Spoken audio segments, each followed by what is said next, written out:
Ok, hermanos.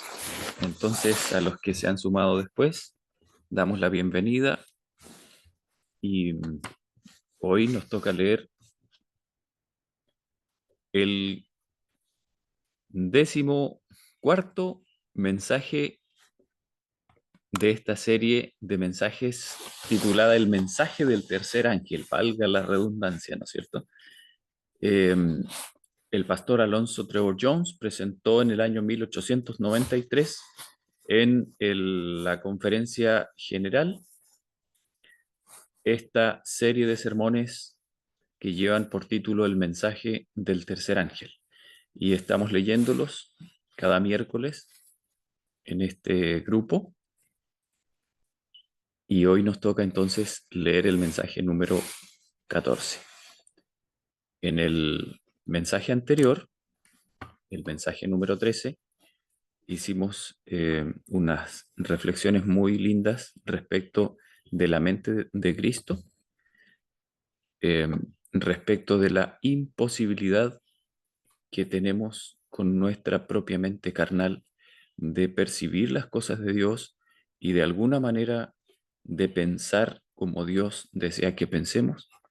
Y entonces finalmente el pastor Jones nos hablaba de la manera en que debemos esforzarnos por buscar eh, permanecer en Él, eh, confiar solamente en lo que Él nos puede dar, no en nuestra propia fuerza, no en lo que de alguna manera nosotros podríamos lograr esforzándonos, sino que esperemos en sus dones, en lo que Él hace por nosotros y en lo que Él puede lograr en nosotros.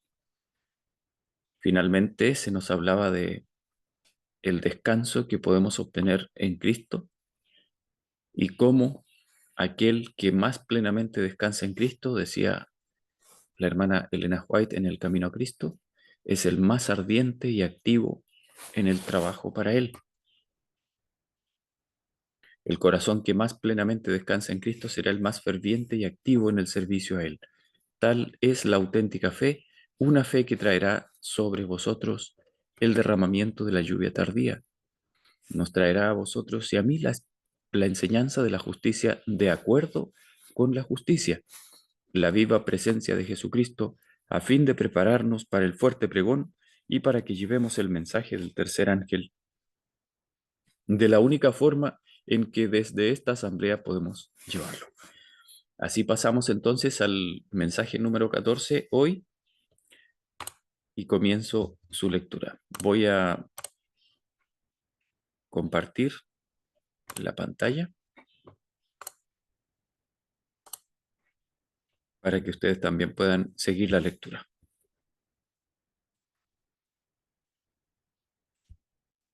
Ahí está. Entonces, dice así: hemos visto la manifestación de la mente natural o mente carnal en dos de sus formas, el paganismo y el papado. Pero actualmente existe otra forma de reciente aparición, otro mecanismo diseñado por el autor de la mente carnal, por medio del cual engañará a un sinnúmero de personas, si están desprovistas de la mente que hubo en Cristo. ¿A quién pertenece realmente la mente carnal? A Satanás. ¿De qué se ocupa la mente carnal? Del yo. En Satanás está el yo. En nosotros está el yo. Hemos visto cómo el paganismo declarado y desafiante, puso al yo en el lugar de Dios, haciéndolo igual a Dios, mediante su concepto de la inmortalidad natural del alma. Hemos visto también cómo, cuando el cristianismo vino a este mundo, esa misma mente carnal tomó el nombre y la forma del cristianismo, viniendo a ser una falsificación del verdadero, y llamó justificación por la fe a lo que en realidad era justificación por las obras, la misma mente carnal. Hablamos del papado, del misterio de iniquidad. Pero hay otro desarrollo de la obra de Satanás en estos últimos días, separado del paganismo y también del papado, en su forma habitual de manifestarse hasta el momento. ¿De qué forma obra especialmente Satanás en los últimos días? ¿Qué nombre tiene? Espiritismo, responde la congregación. Efectivamente, y el espiritismo exaltará al yo, pero ¿obrará siempre el espiritismo en el nombre de Satanás? No. Cuanto más nos acerquemos a la segunda venida del Salvador, tanto más hará el espiritismo profesión de cristianismo. ¿Quién ha de venir? O mejor, ¿quiénes han de venir antes de la venida del Salvador? Falsos cristos, responde la congregación. Es interesante cómo eh, en esos años nuestros hermanos tenían muy claro que los falsos cristos son una profecía del final y no solamente de lo que ya ha pasado. Sigue diciendo, vendrán muchos diciendo soy Cristo, y por último vendrá el mismo Satanás. ¿Se presentará como tal? No, se presentará como Cristo, dice la congregación. Vendrá como Cristo, se lo recibirá como a Cristo. Así pues, el pueblo de Dios ha de conocer de tal forma al Salvador como para no aceptar ni recibir ninguna profesión del nombre de Cristo que no sea lo genuino y verdadero. Pero cuando el falso cristianismo se presente al mundo, cuando aparezca toda clase de falsos cristos, que ¿de qué única forma podrá una persona estar segura? ¿Cómo podrá saber que son una falsificación? Solamente mediante aquel que es verdadero, solo teniendo la mente de Cristo. Os quiero leer ahora una expresión de esta última fase de la mente carnal. Hemos leído ya acerca de las otras dos, la pagana y la papal. Al leer ahora sobre esta última forma, dispondremos de una visión de las tres, el dragón, la bestia y el falso profeta. Y no habrá entonces excusa para que ninguno de nosotros dude acerca de la clara y singularmente de Jesucristo y la justicia de Dios, de acuerdo con su idea de la justicia. Cuando tenemos ante nosotros la expresión directa del camino de la falsedad en sus tres formas, incluso aun si no fuéramos capaces de comprender o ver plenamente lo verdadero, rechazaremos la falsedad y nos quedaremos con lo opuesto.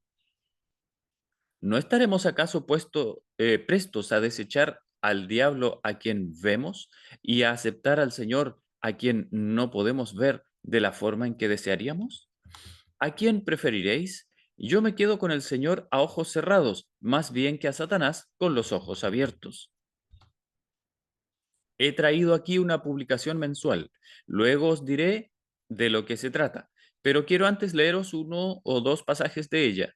Está proponiendo una rutina para la semana, una especie de entrenamiento particularizado para cada uno de los días. Sea el jueves el día en el que declares tu fe, dice esta publicación. Y veamos en qué consiste la fe. Dice así, di, creo que Dios está ahora obrando conmigo, a través de mí y en favor mío. Dilo con segura confianza, pues es cierto. El viernes, sé valiente, fuerte y poderoso. Vence todo obstáculo por tu palabra. Di, todo lo puedo en Cristo que me fortalece. Dilo con toda la fuerza de tu ser, y te aseguro que puedes realizar todo aquello que desees hacer, incluso milagros. Tiene apariencia de piedad, pero se trata de una mentira. A fin de que podáis ver claramente que se trata de una mentira, os leeré el ejercicio propuesto para los miércoles. Los miércoles utiliza las afirmaciones, no solamente las afirmaciones en la ciencia, afirma más bien todas las buenas cosas que hay en ti mismo. Alguien en la congregación dice, eso demuestra la mentira. Pero ¿acaso no afirman que Dios está obrando en mí y por mí y para mí? Una vez que hemos venido a Jesús y que hemos recibido su justicia y su bondad, ¿no podemos acaso entonces afirmar que nosotros somos buenos? Congregación, no. ¿Por qué no? Alguien en la congregación dice, es en Cristo, no en nosotros. ¿Queréis con ello decir que incluso habiendo encontrado a Jesús, con toda la riqueza, el honor, poder y dones que hay en él, ni siquiera entonces podemos confiar en nuestra bondad? ¿Es eso lo que queréis decir? Congregación, así es. ¿Estáis seguros? Sí. Bien, eso no es todo, hay más. Dice la publicación. Afirma todas las buenas cosas que hay en ti mismo. Felicítate por ser tan cortés y amable y por ser tan sincero en tus intenciones de servir al bien. Felicítate por ser tan firme en esos momentos, en esos mismos propósitos. Felicítate por ser tan fuerte y gozar de una situación tan saludable. Quizá también felicítate porque vives siguiendo estrictamente los principios de la reforma de la alimentación, de forma que disfrutas de una excelente salud. Felicítate por tener una disposición tan caritativa. ¿Es una actitud recomendable? No, responde la congregación. Pero una vez que vuestros pecados han sido perdonados y sois liberados de todas esas cosas por el poder de Cristo, entonces, ¿no podéis felicitaros por vuestra disposición tan caritativa? ¿Porque vosotros habéis logrado una cosa tan buena como esa? No, dice la congregación. Bien, continúo leyendo. Felicítate porque ves solamente lo bueno en los demás y en todo el mundo. Felicítate por todo lo bueno que ves en ti mismo y por todo lo bueno que quieres ver en ti mismo. Debes felicitarte por las buenas características que allí hay para fortalecerte y da las gracias por poder hacer que aparezca aquello que pareciera faltar, pues sabes que aquello que pronuncien tus labios vendrá a la existencia. Bien, a eso es a lo que se llama ciencia cristiana. Podéis leer el título sosteniendo el libro en la mano. Está entre paréntesis. Un hermano me facilitó una copia hace unos días. Se titula Ciencia Cristiana. Y en la cubierta hay una cita de la Escritura. Mis palabras no pasarán. ¿No os parece, hermanos, que es tiempo de que comencemos a creer en las Escrituras y en los testimonios? ¿No es precisamente ahora cuando debiéramos tener la mente de Cristo? Amén. Necesitamos esa mente que confiesa la veracidad de lo dicho en los testimonios, eso que ha molestado a tantos hermanos cada vez que se lo ha leído. Leámoslo ahora una vez más y veamos si estamos de acuerdo en que eso es así, sea que lo creamos o que no. Testimonio número 31, página 44. ¿Estáis en Cristo? No, si no os reconocéis como errados, desamparados y condenados pecadores. Interesante, ¿no? No estáis en Cristo a menos que os reconozcáis todo lo dicho. ¿No es así? Así es. ¿Estáis resueltos a aceptarlo ahora, sea que comprendáis o no cómo sucede? Sí, dice la congregación. ¿Lo aceptaréis frente al paganismo, el papado y el espiritismo en sus diversas fases? Entonces, no hay razón para que carezcamos de esa mente que rechaza totalmente aseveraciones como las que he leído en la publicación Ciencia Cristiana. Sigo leyendo del testimonio. ¿Estáis en Cristo? No, si no os reconocéis como errados, desamparados y condenados pecadores. No si estáis exaltando y glorificando al yo. Así, a pesar de que citen las palabras de Cristo, se trata de una falsificación. Sabéis que el volumen cuarto nos dice que cuando el propio Satanás personifique e imite las palabras de gracia que pronunció el Salvador, las dirá en un tono similar y confundirá a quienes no tienen la mente de Cristo. Hermanos, no hay salvación para nosotros, no hay antídoto ni seguridad, excepto que tengamos la mente de Cristo. y afecta también a nuestras obras. El testimonio no es simplemente para el pastor, sino para todos. ¿Recordáis en la charla que nos dio el hermano Kellogg sobre la obra médica misionera? O lo que nos dijo a propósito de que el conocimiento médico secular tiene una gran laguna en cuanto a alcanzar y curar la mente. ¿Recordáis cómo nos refirió esa gran carencia en la práctica médica habitual? Explicó que el conocimiento científico médico de hoy carece de un remedio eficaz para alcanzar la mente y tratar el alma enferma, de forma que el cuerpo reaccione positivamente y sane, ayudado por los remedios aplicados por los médicos. Hermanos, ¿no ha suplido Cristo ese gran defecto que hay en todos los sistemas médicos, mediante su propio sistema médico que nos ha dado a través de su espíritu? El enfermero y el médico pueden aliviar al angustiado y al enfermo, al que sufre y al que perece, trayendo a Jesús la mente del sufriente para que reciba la mente de Cristo y para que la aparte del yo. Entonces, cuando el paciente logra el reposo, el médico puede avanzar en el cuidado de su cuerpo y tendrá un resultado saludable mientras que disfruta de las bendiciones y la paz de Jesucristo, así como de la mente de Cristo que Él da.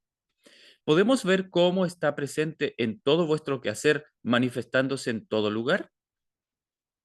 No es la primera vez que el doctor nos lo expone, pero en ese reconocimiento del defecto existente en el sistema médico, quiero que comprendáis que la mente de Cristo es lo único que puede suplir ese defecto. Sigo leyendo del testimonio. No estáis en Cristo si estáis exaltando y glorificando al yo. Ahora observad. Si es que hay algo bueno en vosotros, se debe totalmente a la misericordia de un Salvador compasivo. Y ved lo que sigue.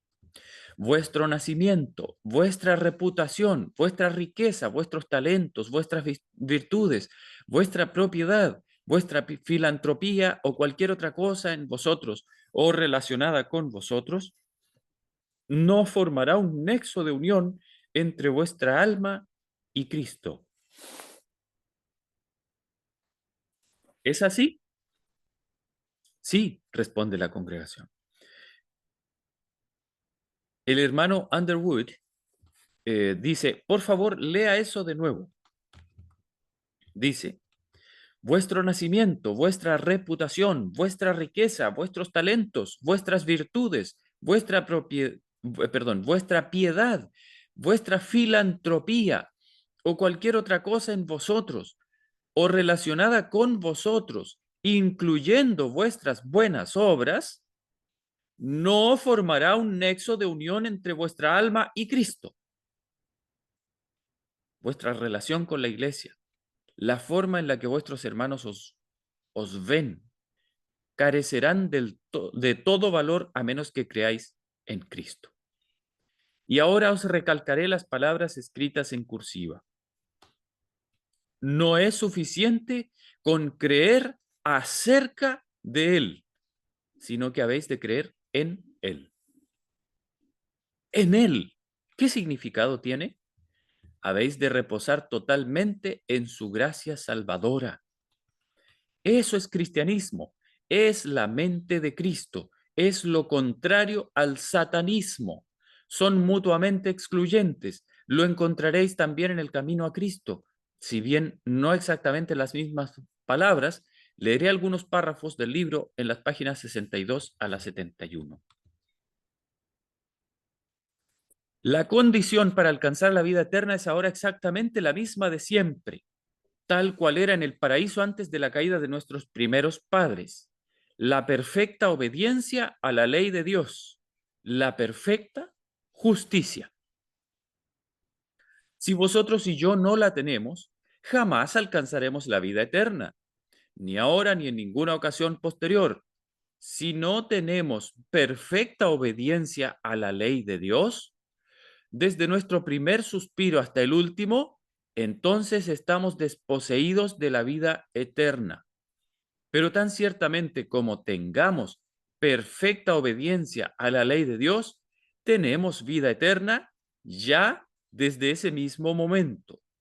Ahora bien, como ya he dicho, esa perfecta obediencia ha de extenderse desde el primer suspiro que dimos al nacer hasta el que estamos dando ahora y hasta el último que demos, aunque se tratara de miles de años en las profundidades de la eternidad futura. No pido que lo comprendáis, creedlo y lo comprenderéis. Y alguien pensará, quizá, ¿acaso no contradice eso lo que he venido predicando, lo que ha venido predicando anteriormente? No, no contradice lo que he venido predicando. Precisamente es lo que he venido predicando todo el tiempo y lo ha venido predicando todo el que haya estado predicando el Evangelio. La condición para alcanzar la vida eterna es ahora exactamente la misma de siempre, tal cual era en el paraíso antes de la caída de nuestros primeros padres, la perfecta obediencia a la ley de Dios, la perfecta justicia. Si la vida eterna se concediera con alguna condición inferior a esta, peligraría la felicidad de todo el universo. No podemos obedecer perfectamente una ley santa. No tenemos justicia propia con que cumplir lo que la ley de Dios exige. Es así. Entonces, ¿de qué forma vamos a poder alcanzar la vida eterna? Y la congregación responde, mediante Cristo. Amén. La dádiva de Dios es vida eterna en Cristo Jesús, Señor nuestro. Pero hemos de lograr la perfecta justicia antes de recibir ese don. ¿Lo comprendéis?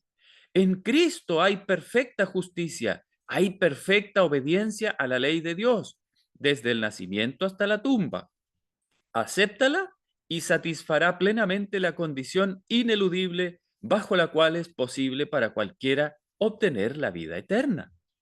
¿No os alegra que sea así? Sí, responde la congregación. A mí me alegra sobremanera. No hay nada que desee más que eso. Dios quiere que tenga vida eterna. Nada hay que me haga merecedor de ella.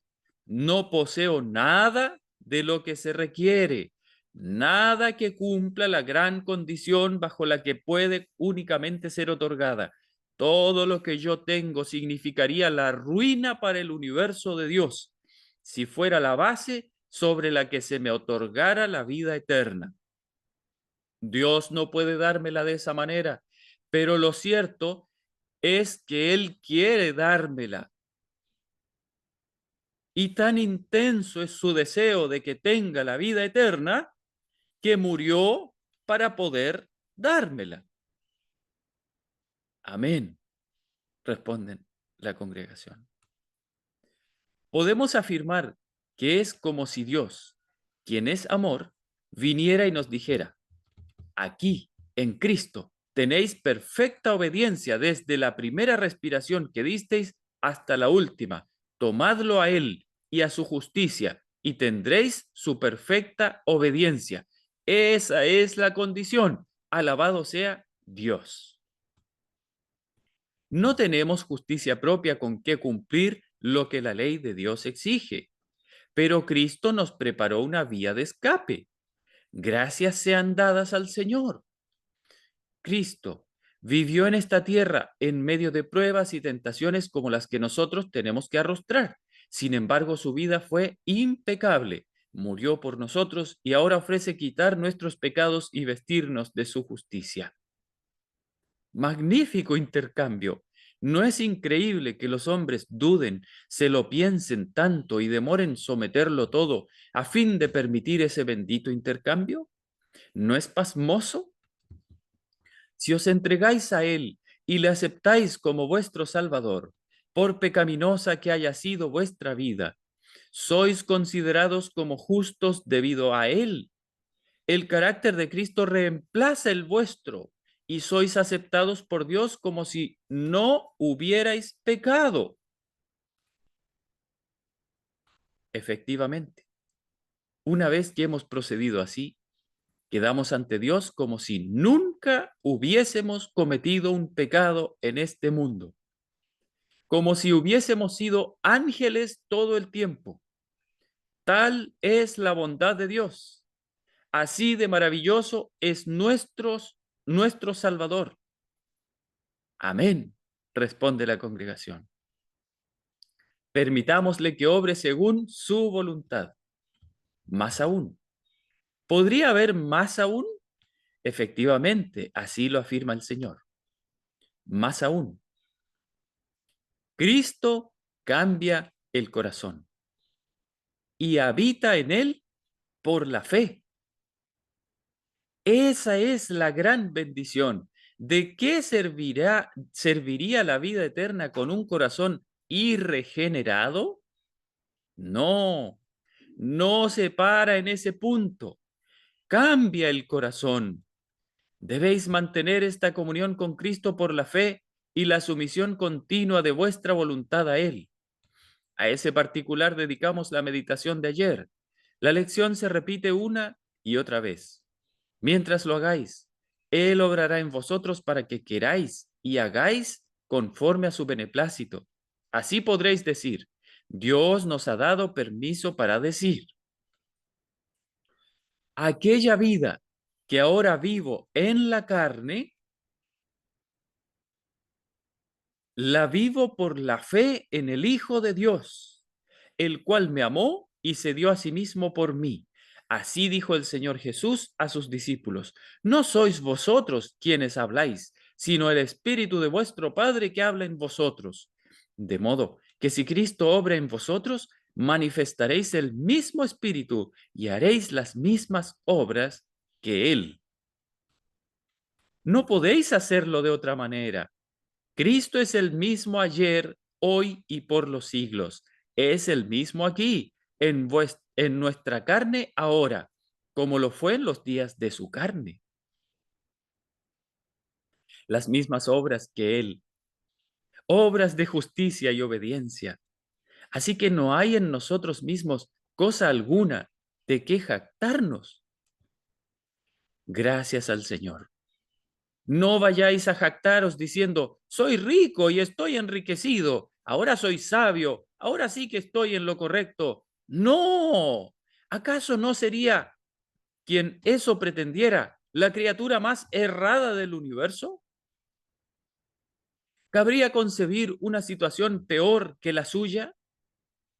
Aquel que estaba enteramente perdido y desamparado confesó, y el Señor tiene una compasión tan maravillosa como para darle todas las riquezas del universo. Tras haberlas recibido, la persona comienza a jactarse de lo bueno y digno que es. ¿Cabe imaginar una conducta más ofensiva hacia la bondad del Señor? El que se gloríe, el que se gloría, gloríese en el Señor. Dice 2 Corintios 10:17. Amén. Así que no hay en nosotros mismos cosa alguna de qué jactarnos. No tenemos motivo para ensalzarnos. Aquel que recibe a Jesús, aquel que recibe a Jesús tal como es, será siempre humilde. El recibir a Cristo por la fe hace humilde a la persona. Ahora bien, si no lo recibiera por la fe, sino que se lo ganara, entonces sí tendría algo de qué jactarse. El único fundamento de nuestra esperanza es la justicia de Cristo, que nos es imputada. ¿Y qué pensáis que seguirá después del y? Dice el pastor. Dice, y el único fundamento de nuestra esperanza es la justicia de Cristo que nos es imputada y la que produce su espíritu obrando en nosotros y por nosotros.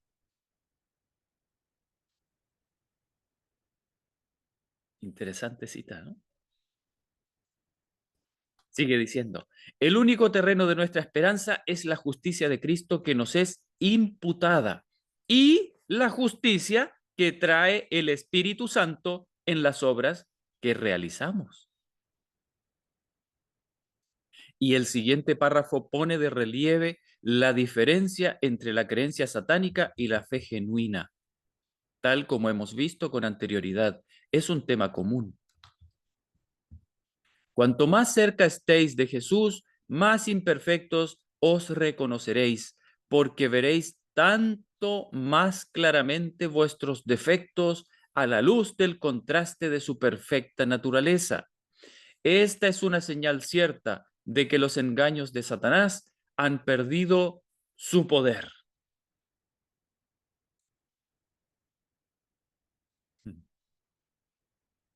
¿Cuál es, pues, la condición de aquel que comienza a considerarse a sí mismo con satisfacción por haber alcanzado una bondad encomiable y se felicita a sí mismo? Está siendo presa de los engaños de Satanás, incluso si ha estado viviendo con él, con el Señor 15 o 20 años. Si comienza ahora a pensar que es bastante bueno, ¿cuál es la condición del tal? Cayó bajo el engaño de Satanás. Así de sencillo. Hubo un hombre que vivió con Jesucristo 30 años. En sus comienzos, en los primeros años de su vida con Cristo, dijo: con Cristo estoy juntamente crucificado, y ya no vivo yo, mas vive Cristo en mí. Y lo que ahora vivo en la carne, lo vivo en la fe del Hijo de Dios, el cual me amó y se entregó a sí mismo por mí. Unos 30 años después, próximo ya a su muerte, declaró: palabra fiel y digna de ser recibida por todos, que Cristo Jesús vino al mundo para salvar a los pecadores, de los cuales fui el primero. La congregación dice: soy el primero. No, Pablo había sido el primero. Congregación dice: no, soy el primero. Oh, no, cuando Pablo era Saulo de Tarso, cuando perseguía a los santos, entonces sí que fue el principal de los pecadores. La congregación responde: no, soy el primero. Así es, exactamente.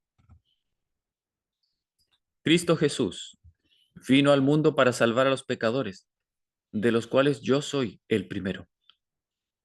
¿Cuándo? Ahora. Después de haber estado viviendo 30 años con Jesucristo, sí, efectivamente, soy el primero. Pablo tenía una visión tan clara del Señor, de su santidad, de su perfecta pureza, que al mirarse a sí mismo, al verse a él separado de Cristo, se reconoció como el peor de todos los hombres.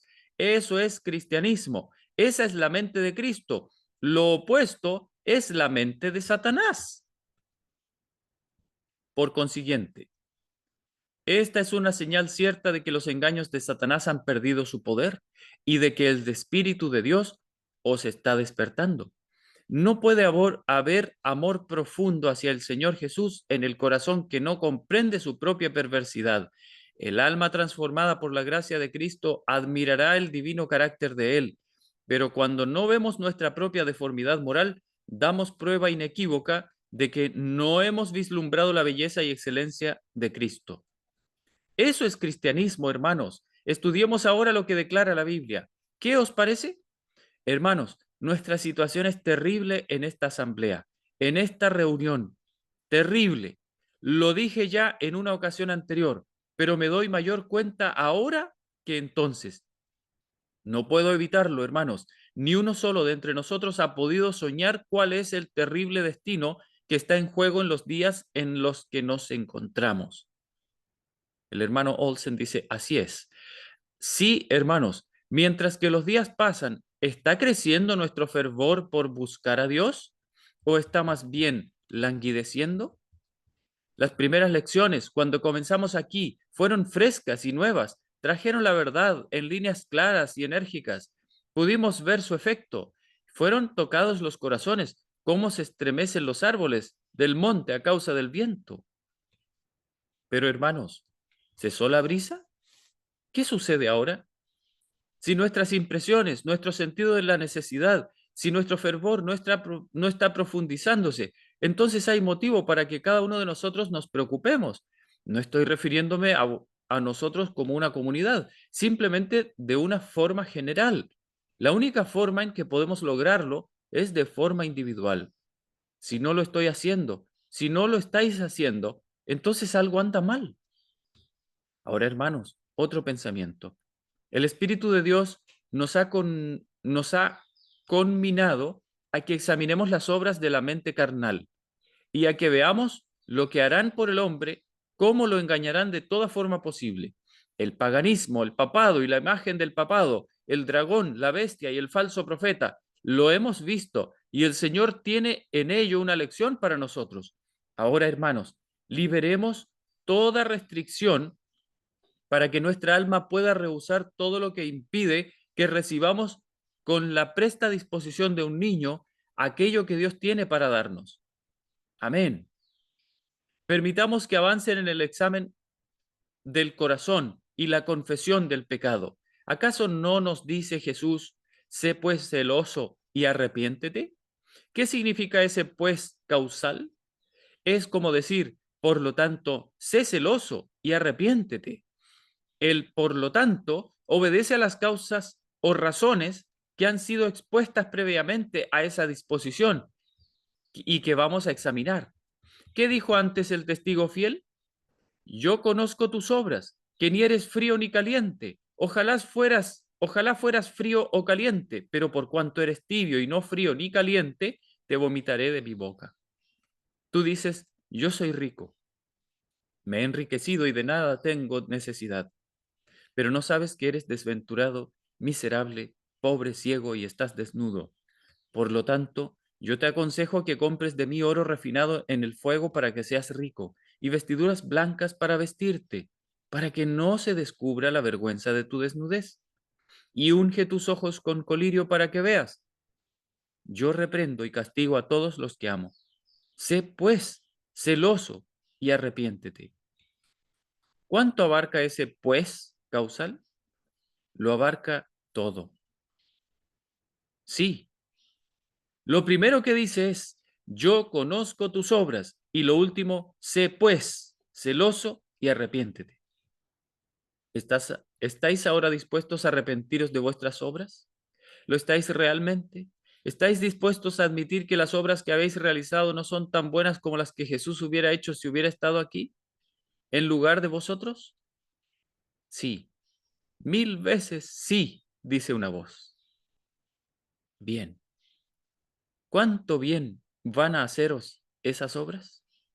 ¿Son perfectas? ¿Son justas? Todo lo que no proviene de fe es pecado. ¿Hay o ha habido obras en vosotros que no sean de fe? ¿Ha habido obras en las que exista el yo? No olvidéis la vestidura que debemos comprar. Esa vestidura confeccionada en el telar del cielo no tiene ni una sola hebra de invención humana en ella. Por lo tanto, si vosotros y yo hemos incluido, aunque sea una sola hebra de nuestra propia invención en esa vida que hemos profesado vivir en Cristo, hemos arruinado la vestidura. Hermanos, ¿suponéis que vosotros y yo hemos estado andando en los pasados 15 o 20 años de forma tan absolutamente perfecta como para no haber incluido nunca una hebra de invención humana en nuestros caracteres y en nuestro proceder? No, responde la congregación. Así pues, podemos arrepentirnos por ello. ¿No os parece? Sí. Quiero que reflexionéis en eso en esta noche. Y ahora, en los pocos minutos que nos restan, leamos unos pocos pasajes de las Escrituras. Isaías 59, 6. Ese capítulo de Isaías está precedido por el 58. ¿Cuándo tiene su aplicación el capítulo 58? Ahora. Bien, entonces, ¿cuándo tiene su aplicación el capítulo 59? ¿700 años antes de Cristo o ahora? Ahora.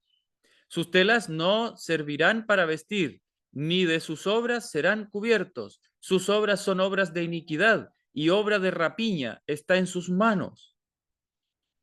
¿Qué ha estado procurando ese pueblo? ¿Qué ha estado intentando hacer con sus obras? Cubrirse con ellas.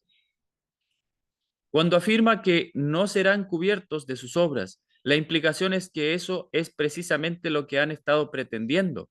¿Está diciendo la verdad? Sí. Por lo tanto, cuando afirma que vosotros y yo hemos estado procurando cubrirnos con nuestras propias obras, ¿acaso no está en ello afirmando que sea cual haya sido nuestra profesión, en realidad hemos estado poniendo nuestra confianza en la justicia o justificación por las obras? Sí, dice la congregación. ¿No es ese precisamente el mensaje a la Odisea? Yo conozco tus obras. ¿Y qué han hecho nuestras obras por nosotros? Nos han hecho desgraciados, miserables, pobres, ciegos y desnudos. Por contraste, ¿qué quiere el Señor que tengamos? Vestiduras blancas para vestirte, para que no se descubra la vergüenza de tu desnudez. ¿Cuál es nuestra condición? Sabéis bien que nuestros esfuerzos al efecto no han logrado gran cosa. Cada uno ha procurado hacer lo mejor que podía. Y sabéis por vosotros mismos que eso ha sido más descorazonador que cuanto hayáis procurado hacer jamás en este mundo. Sabéis que hemos tenido que gemir y clamar debido a que nos hemos dado cuenta de que no podemos hacerlo suficientemente bien como para enfrentarnos al juicio. Al juicio. Hay una voz en la congregación que dice, ni siquiera nos satisfaría a nosotros mismos. Efectivamente, pudimos ver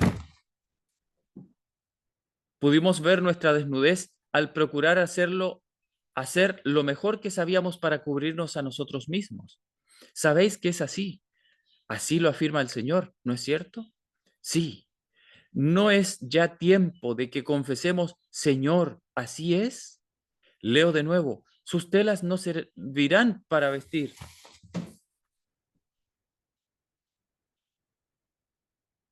ni de sus obras serán cubiertos. Sus obras son obras de iniquidad y obra de rapiña está en sus manos.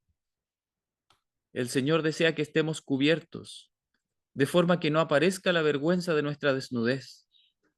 Él quiere que poseamos su perfecta justicia, de acuerdo con su propio ideal perfecto de la justicia. Quiere que poseamos ese carácter que resistirá la prueba del juicio sin contratiempo, cuestión o duda. Aceptémoslo de Él como el bienaventurado y gratuito don que es. Ahora, hermanos, en la próxima lección, mi objetivo es que entremos de lleno en las Escrituras de la forma exacta en que nos hablan a vosotros y a mí en cuanto a cómo podemos tener a Jesucristo y la plenitud de su justicia, con todo lo que trae consigo, sin descontar ni una partícula. ¿Qué decís a esto? Amén, responde la congregación. Terminamos el mensaje número 14 y hermanos, me gustaría terminar solamente reflexionando un poquito sobre lo que decía el pastor. Hermanos, verdaderamente,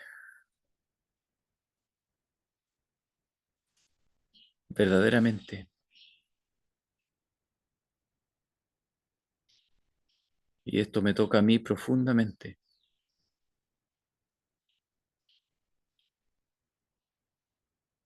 creo que nuestro peor problema, creo que nuestro peor problema siempre es que de alguna manera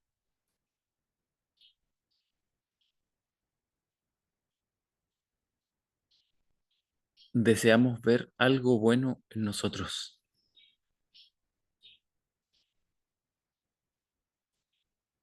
Quiero decir, no es malo en sí mismo tener el deseo de ver bondad en uno mismo. Yo, cre- yo creo que no hay pecado en querer ver, en querer vernos sanos. No hay pecado en eso. El verdadero problema está en que cuando Dios nos dice que no hay sanidad en nosotros, nosotros queremos seguir buscando algo sano en nosotros. Y de alguna manera ese deseo inherente a nuestra naturaleza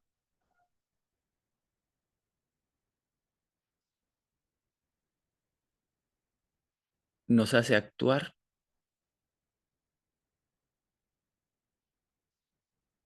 de tal manera que podamos conseguir algo que sea, algo que sea bueno por nosotros mismos. Aunque digamos que no, aunque digamos que no, que todo es de Cristo, que yo nada, que de Cristo es todo, aunque nos llenemos de palabras para decir eso, hermanos, nuestro peor problema, hasta que muera el yo, va a ser siempre que de alguna forma tratamos de defendernos contra la idea de que en nosotros no hay nada bueno. Nos defendemos con la vida.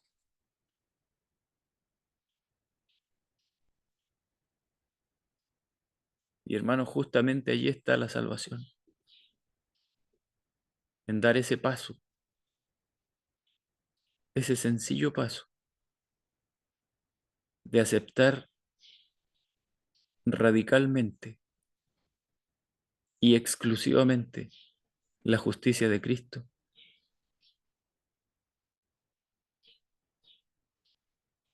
y en renunciar a la nuestra.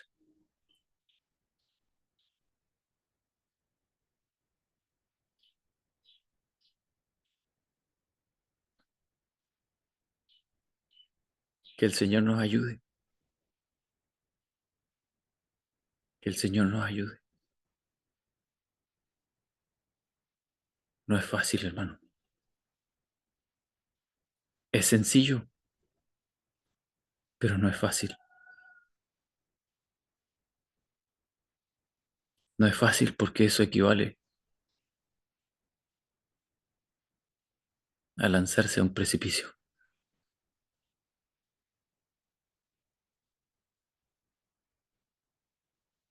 a olvidarse del yo, a dejar a un lado todo, todo, todo lo que yo quiero y soy. Todo.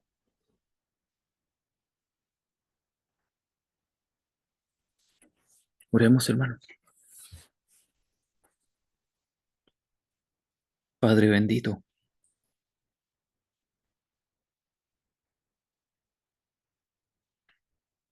ciertamente las cosas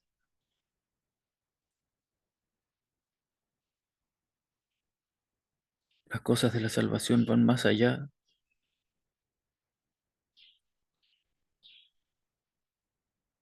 de nuestras capacidades, de nuestra comprensión inclusive.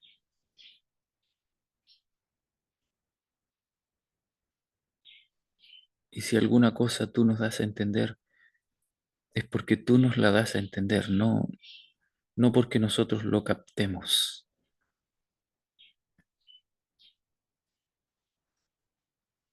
Señor, tú sabes nuestra incapacidad,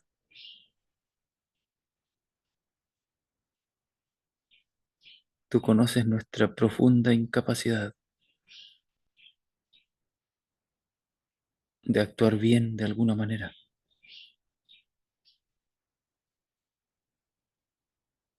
Y te rogamos, Señor, que por favor nos enseñes a confiar y a descansar en la justicia de Jesús.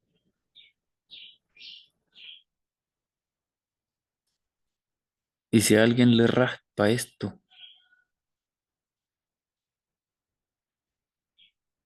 que le raspe, y que le raspe más y más hasta que le destruya el yo. Hazlo conmigo, Señor, y hazlo con cada uno de los que están aquí, para que el yo sea destruido. Ayúdanos, Señor, a confiar únicamente en la justicia de Jesús, no en lo que nosotros podamos hacer. Ayúdanos a desconfiar totalmente del yo. Ayúdanos a rechazar con todas nuestras fuerzas al yo. Ayúdanos, Padre, por favor, ayúdanos.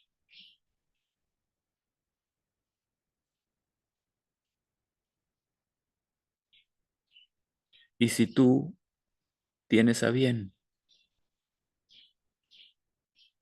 poner en nosotros las obras de Cristo, su santidad, su justicia, por favor, Padre, ayúdanos a reconocer las suyas y no nuestras.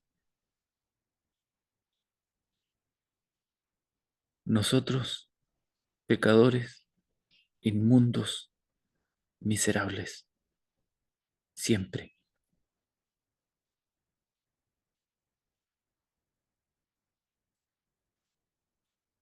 Padre amado, ayúdanos. Esto es algo difícil de asimilar, de masticar, de recibir, de tragar.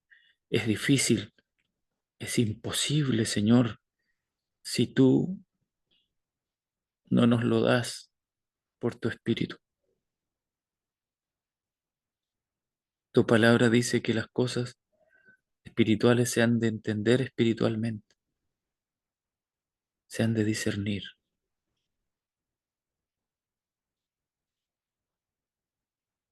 Y nosotros no somos espirituales. Yo al menos no, Señor. Por eso te ruego que tú lo hagas. Ayúdanos, Señor.